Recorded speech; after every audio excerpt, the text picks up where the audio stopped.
آج کے اس ویڈیو میں بات ہوگی تاریخ کی اس بہادر مجاہد کے بارے میں کہ جس کو افریقہ کے مشہور ملک لیبیا میں تو ایک نیشنل ہیرو کے طور پر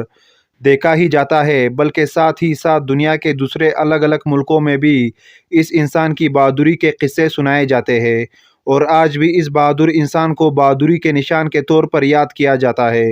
یہ انسان اتنا زیادہ طاقتور تھا کہ اپنے دشمن بھی اس کی قابلیت کو دیکھ کر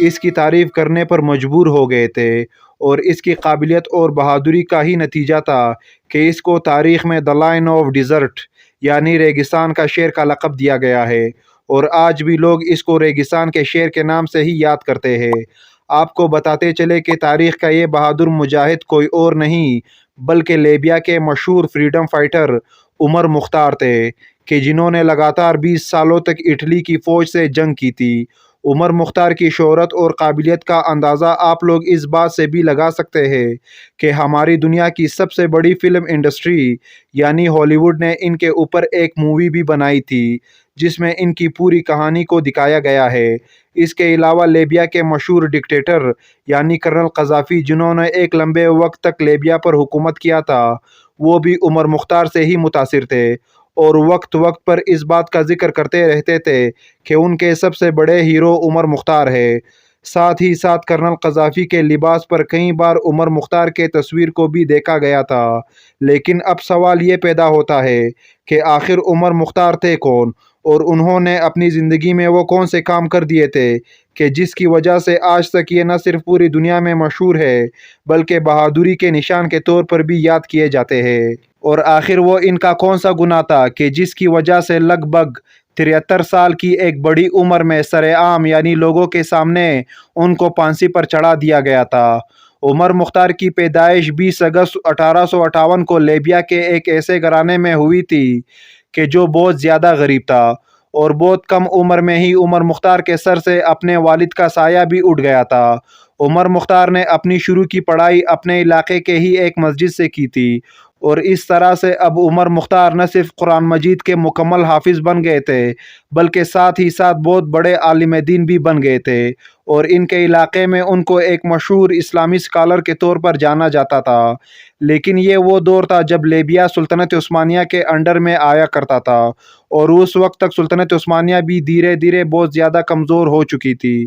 آخرکار 1911 میں اٹلی کے فوجوں نے سلطنت عثمانیہ کے اس علاقے یعنی لیبیا پر حملہ کر دیا تاکہ وہ عثمانیوں سے لیبیا کے اس علاقے کو چھین کر اپنی انڈر میں لے سکے۔ سلطنت عثمانیہ کے لیے اٹلی کے فوجوں سے مقابلہ کرنا ایک ناممکن کام تھا، جو کہ لیبیا میں سلطنت عثمانیہ بہت زیادہ کمزور تھی، اور پاس ہی میں موجود پڑوسی ملک یعنی مصر پر تو پہلے سے ہی برطانیہ نے قبضہ کر رکھا تھا۔ اب ظاہر ہے مصر کے ذریعے سے لیبیا کا جو راستہ سلطنت عثمانیہ کی دارالحکومت یعنی استنبول تک پہنچتا تھا وہ بھی بند ہو چکا تھا۔ اسی لیے اب اٹلی کی سمندری فوج کے کمانڈر نے یہ اعلان کیا کہ ترکی کی فوج اور لیبیا کی عام لوگ فوراً ہتھیار ڈال دے،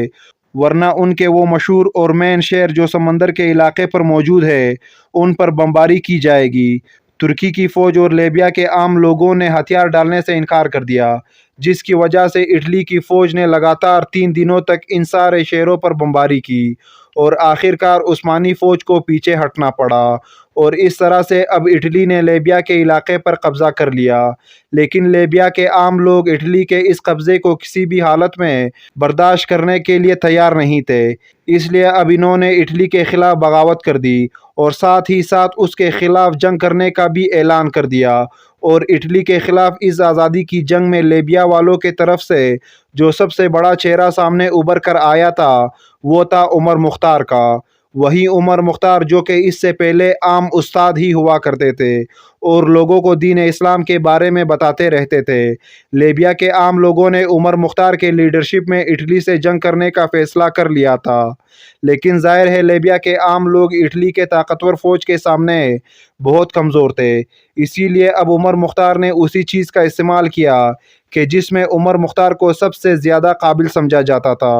اور وہ تھا گوریلا جنگ۔ یعنی عمر مختار اپنی چھوٹی چھوٹی ٹکڑیوں کے ساتھ چھپ چھپ کر گھات لگا کر اٹلی کے فوجوں پر حملہ کیا کرتے تھے، اور حملہ کرنے کے بعد فوراً ریگستان میں کہیں غائب ہو جاتے تھے۔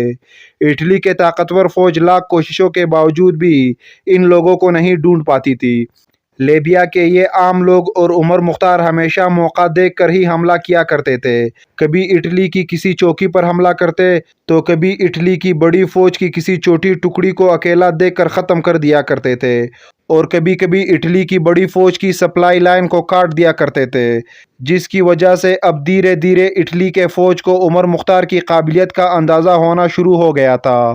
عمر مختار نے 1911 سے لے کر 1931 تک یعنی لگاتار 20 سال تک بالکل اسی طرح سے ہی اٹلی کے خلاف جنگ جاری رکھی، اور ان 20 سالوں میں اٹلی کے فوج کو وہ نقصان پہنچایا کہ جس کا شاید اٹلی والوں نے کبھی سوچا بھی نہیں تھا۔ اٹلی کی فوج عمر مختار سے کتنا زیادہ پریشان ہو گئی تھی، اس بات کا اندازہ آپ لوگ اس بات سے بھی لگا سکتے ہیں کہ ان 20 سالوں میں کئی بار عمر مختار کو خریدنے کی کوشش بھی کی گئی تھی۔ اس کے علاوہ ایک بار تو اٹلی عمر مختار سے سمجھوتا کرنے پر بھی راضی ہو گیا تھا، اور سمجھوتا ہوا بھی تھا، مگر بدقسمتی سے یہ سمجھوتا لمبے وقت تک نہیں ٹک سکا تھا۔ عمر مختار بہادر ہونے کے ساتھ ساتھ بہت زیادہ ہوشیار بھی تھے، اور ان کی طاقت کا ہی نتیجہ تھا کہ اٹلی کی فوج نے اب عمر مختار کو اپنا سب سے خطرناک دشمن سمجھنا شروع کر دیا تھا، اور اٹلی کے بہت سارے بڑے بڑے کمانڈرز نے عمر مختار کو ریگستان کا شیر بھی کہنا شروع کر دیا تھا۔ آخر کار عمر مختار کا یہ شاندار سفر اس وقت ختم ہوا